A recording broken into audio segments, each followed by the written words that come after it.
आपल्या 95 पायऱ्या झाल्या. पायऱ्या चढत असताना येताना थोडा दम लागला, त्यामुळे जागेवरती येऊन थांबलो आपण.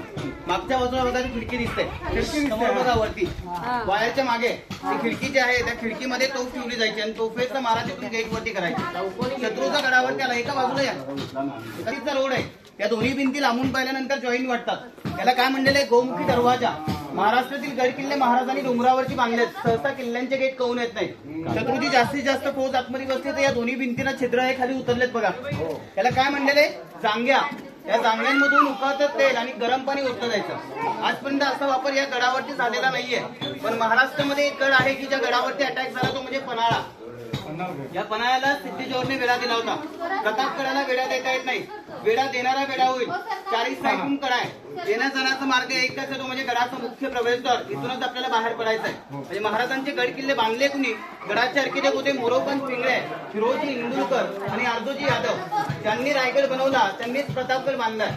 फक्त प्रतापगड 2 वर्ष 1 दिवसामध्ये पूर्ण झालेला किल्ला आहे. 52 एकरचा परिसर आणि 5 किलोमीटरची भिंत महाराजांनी 2 वर्षामध्ये बांधून पूर्ण केलेली आहे. म्हणून मला असं वाटतं आयुष्य छान आहे, थोडंसं लहान आहे, शिवरायांच्या मातृभूमीत जन्माला आलो याचाच आपल्याला अभिमान आहे. हा गेट 350 वर्षापूर्वीचा आहे, सागवानी लाकूड.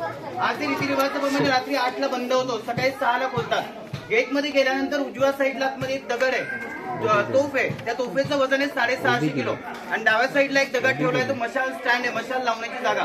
त्या गोष्टी बघा आणि पुढे चला आपण पुढे माहिती घेऊया. चला. छत्रपती शिवाजी महाराज की जय.